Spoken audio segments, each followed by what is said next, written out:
आप सभी का हार्दिक स्वागत है। मेरे सामने आज बिल्कुल नया Vivo X200 Pro स्मार्टफोन है और आज मैं इसका विस्तृत अनबॉक्सिंग करूंगा। साथ ही इस शानदार डिवाइस और इसकी सभी महत्वपूर्ण स्पेसिफिकेशंस पर एक त्वरित और गहन नज़र डालूंगा।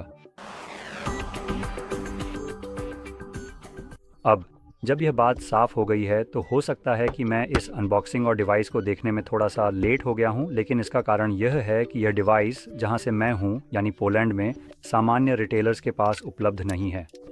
तो मैं वास्तव में यहाँ इन विशेष डिवाइसेस को आसानी से नहीं खरीद सकता, इसीलिए ये बस एक तरह का रैंडम ऑफर था जो कभी कभी सामने आ जाता है। ये भी एक बहुत ही महत्वपूर्ण वजह है कि मैं अब भी X200 मिनी या M Pro मिनी, जो भी इसका सटीक नाम है, कि किसी रैंडम ऑफ़र का बेसब्री से इंतज़ार कर रहा हूँ कि वह कब सामने आए। खैर, तो यहाँ हमारे पास यह एक बहुत बड़ा सा डिवाइस है, इसे किसी न किसी तरह से उतारना पड़ेगा। चलो हो जाओ।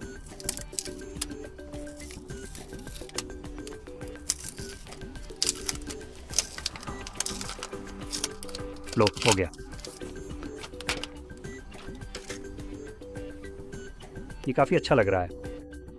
अब मैं इसे बूट करूँगा और इसे साइड में रख दूँगा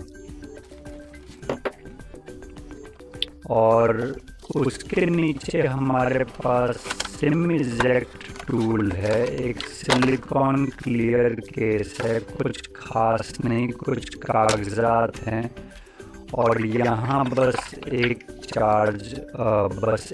केबल है।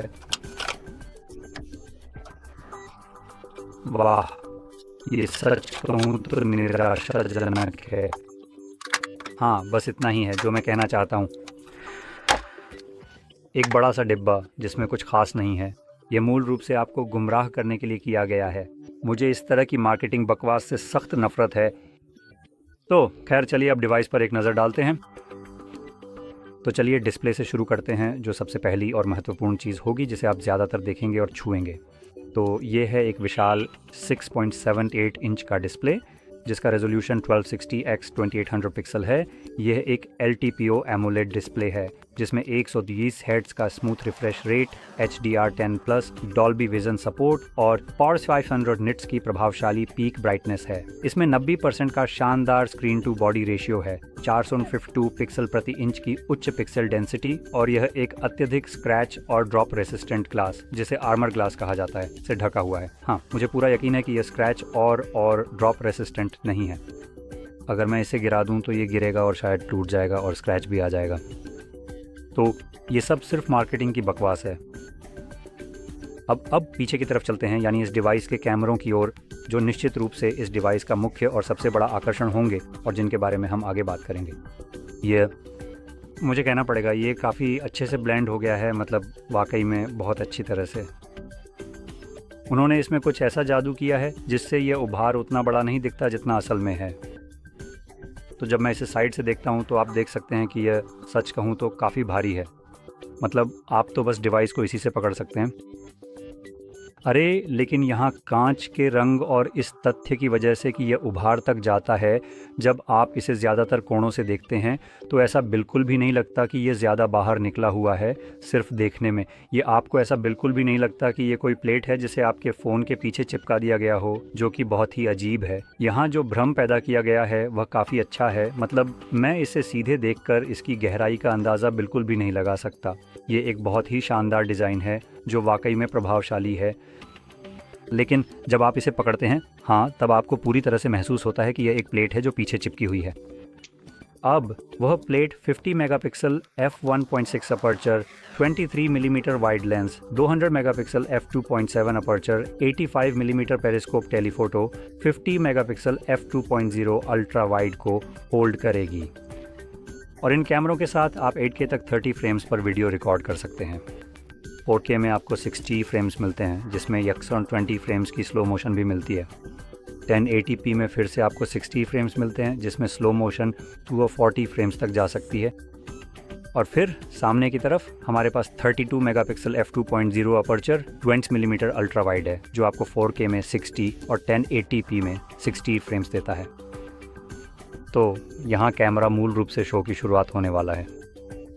और यह उन बेहतरीन कैमरों में से एक है जो अभी फ़ोन में मिल सकते हैं जितना मैंने देखा है। ये पहली बार है जब मैं इसे वास्तव में पकड़ रहा हूँ, लेकिन मैंने पहले ही इस डिवाइस के बारे में जानकारी ले ली थी। तो हाँ, यहाँ के कैमरे अपनी क्षमताओं के लिहाज से काफ़ी महत्वपूर्ण हैं। अगर मुझे सही याद है तो ये कैमरे उदाहरण के लिए सैमसंग S25 अल्ट्रा के फ्लैगशिप कैमरों से भी बेहतर हैं। तो जाहिर है वीवो ने सीधा एक ज़बरदस्त और बहुत ही प्रभावशाली कैमरा सेटअप देने का फ़ैसला किया है। अब अगर हम बाकी के महत्वपूर्ण पैरामीटर्स पर भी नज़र डालें तो इसमें एक बहुत बड़ी 6000 मिलीएम्पियर ऑमवर की शक्तिशाली बैटरी है, जो फिर से सैमसंग की तुलना में काफ़ी बड़ी है और इसे केबल के माध्यम से 90W पर और वायरलेसली 30W पर तेज़ी से चार्ज किया जा सकता है। फिर से दोनों ही स्पेसिफिकेशन सैमसंग की तुलना में तेज़ चार्जिंग प्रदान करते हैं और मैं इसकी तुलना सैमसंग से इसलिए कर रहा हूँ क्योंकि ये डिवाइस का शायद सबसे बड़ा प्रतियोगी होगा। भले ही कैमरों के मामले में यह उतना अच्छा ना हो और स्पेसिफिकेशन के हिसाब से भी आम तौर पर लोग इसी पर बहस करते हैं। क्या मुझे सैमसंग लेना चाहिए या फिर कैमरा के लिए शायद ये डिवाइस चुनना चाहिए, है ना? तो इसी वजह से मैं ये बात उठा रहा हूँ। इसके अलावा जब बात एंड्रॉयड की आती है तो ये सबसे लोकप्रिय फ़ोन भी है, तो बैटरी के मामले में भी ये काफ़ी अच्छा है। अब डिवाइस बॉक्स से बाहर निकलते ही सबसे कम स्पेसिफिकेशन के साथ 12 गीगाबाइट रैम और 256 गीगाबाइट स्टोरेज के साथ आता है, जिसमें UFS 4.0 स्टोरेज टाइप है और आप इसे 16 गीगाबाइट रैम के साथ 1 टेराबाइट तक स्पेसिफाई कर सकते हैं। अब इसमें एक्सपेंडेबल स्टोरेज नहीं है, तो आपके पास केवल नीचे की तरफ ड्यूल सिम ट्रे ही है और बस इतना ही है। अब यहाँ जो कॉस्ट कटिंग की गई है, जो कि सुनने में थोड़ा अजीब लगेगा क्योंकि मैं इसे कॉस्ट कटिंग कह रहा हूँ, लेकिन ये डिवाइस सैमसंग जितना ही महंगा है, वो ये है कि इसमें एक बहुत ही शक्तिशाली और नवीनतम डायमेंसिटी 9400 प्रोसेसर दिया गया है। तो ये सैमसंग के मौजूदा डिवाइसेस की तुलना में थोड़ा धीमा होगा अगर मैं सही हूँ, लेकिन मुझे जल्दी से एक बार और विस्तार से चेक करने दीजिए ताकि मैं इसे पूरी तरह से गड़बड़ न कर दूं और आपको बिल्कुल सटीक और सही जानकारी प्रदान कर सकूं।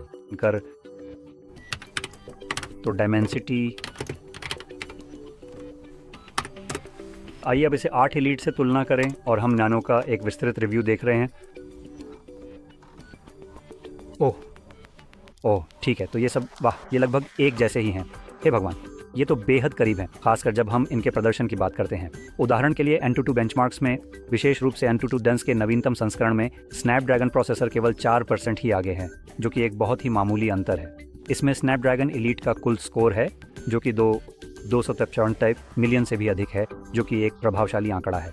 ओह नहीं, वह है 2716 बनाम 2000 पार। तो यह एक महत्वपूर्ण अंतर है, लगभग 1 लाख का अंतर है, वो भी 2.5 मिलियन से ज़्यादा के कुल स्कोर में। तो जैसा मैंने पहले ही कहा, यहाँ ये अंतर लगभग मामूली ही प्रतीत होता है, विशेष रूप से जब हम इतने बड़े अंकों की बात करते हैं। फिर Geekbench 6 में थोड़ा अलग और उल्लेखनीय अंतर देखने को मिलता है, जो कि पिछले वाले से भिन्न है और ध्यान देने योग्य है।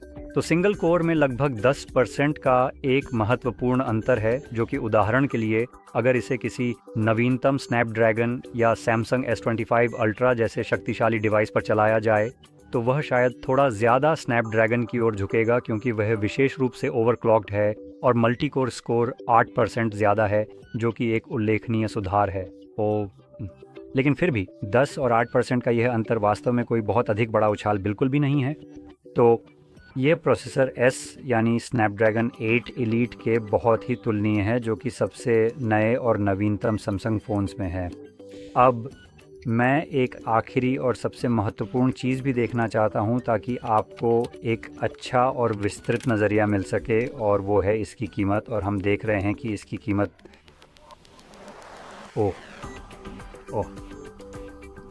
ओह तो अगर आप इस विशेष डिवाइस को AliExpress जैसी किसी विश्वसनीय ऑनलाइन शॉपिंग साइट पर ढूंढ रहे हैं, क्योंकि यह एक चीनी निर्मित स्मार्टफोन है, तो शायद AliExpress के ज़रिए इसे प्राप्त करना आपके लिए सबसे आसान और सुविधाजनक तरीकों में से एक होगा। हम देख रहे हैं कि इसकी वर्तमान कीमत 2600 पोलिश ज़्लॉटी PLN है, जो लगभग $600 अमेरिकी डॉलर के बराबर है। हाँ, लगभग 650। तो 6,650 की तुलना में $11,200। हाँ, ये बिल्कुल ठीक है। तो अगर ये कहा जाए कि ये डिवाइस पर इसकी जो कीमत है उसके हिसाब से ये वाकई में बहुत ही कमाल का है। कैमरे शानदार हैं, यहाँ का डिस्प्ले वास्तव में बहुत ही शानदार है और इसके स्पेसिफिकेशन भी अत्यंत बेहतरीन हैं। तो यहाँ एकमात्र जो मुख्य कमी है, और शायद यह आपको पूरी तरह से पसंद भी आ सकती है या बिल्कुल नापसंद भी, वह निश्चित रूप से इसका सॉफ्टवेयर है जिस पर यह चलता है। ये एंड्रॉयड है, लेकिन इसके ऊपर इसका खुद का एक अद्वितीय स्किन चलेगा, जो कि मुझे लगता है कि इसके 2 वर्जन हैं। तो एक है FunTouch OS 15 जो कि इंटरनेशनल वर्जन है, और शायद मेरे पास यही वाला है। चलो जल्दी से इसे देख लेते हैं और समझते हैं। और फिर है Origin OS 5 जो कि विशेष रूप से चीन के विशाल बाजार के लिए बनाया गया एक विशिष्ट और महत्वपूर्ण वर्जन है। तो मुझे लगता है कि ये अभी भी एंड्रॉयड ही है, लेकिन इसका लुक अलग होगा या इसमें अलग अलग एप्लीकेशन मिल सकते हैं। तो हाँ, अब चलिए जल्दी से देखते हैं कि हमें यहाँ क्या मिलता है। ऐसे शुरू करते हैं। तो हमारे पास FunTouch OS है जिसे आपने अभी थोड़ी देर पहले देखा था, और जाहिर है कि यह इंटरनेशनल वर्जन है, इसीलिए इसमें सभी गूगल प्ले सर्विसेज, स्टोर और बाकी सारी चीज़ें मिलती हैं जो आप ऐसे किसी डिवाइस से उम्मीद करते हैं। तो ये रहा। अगर आपको ये बहुत मददगार लगा हो तो लाइक और सब्सक्राइब करना ना भूलें, और देखने के लिए धन्यवाद।